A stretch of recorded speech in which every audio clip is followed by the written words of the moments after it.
Hello, this is Mr. Joseph with another Bible study. Today we're going to be continuing our series on singing in the New Testament. So, singing and music by itself is not worship, but it can be used to prepare us for what is true worship. And maybe, even at times, it can be used as a tool to worship.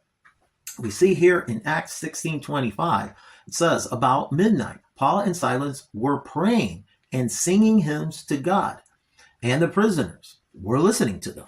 Suddenly there was a violent earthquake, and the foundations of the jail were shaken, and immediately all the doors were open, and everyone's chains came loose. So why did the doors open? Why did the chains come loose?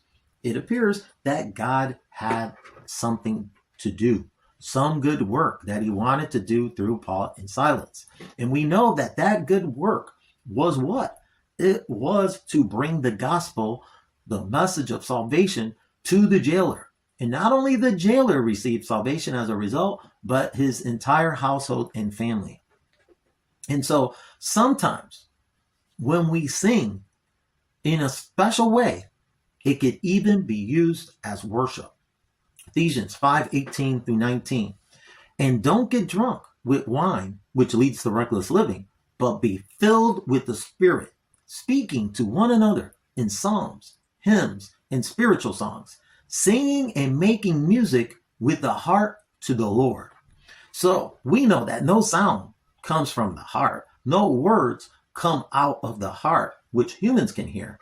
But what the Holy Spirit hears, and what the Holy Spirit hears from our spirit, and which is translated to God, as we see examples of this in Romans 8:16, where it says the Spirit himself witnesses with our spirit that we are children of God.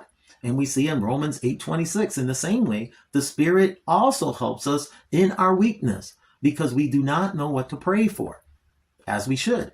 But the Spirit himself intercedes for us in inexpressible groanings. So, when our heart is in the right position of worship and praise to God, even through the sound of our voice and through the sound of instruments that we play, we can worship God. Till the next time, peace be with you, and thanks be to God.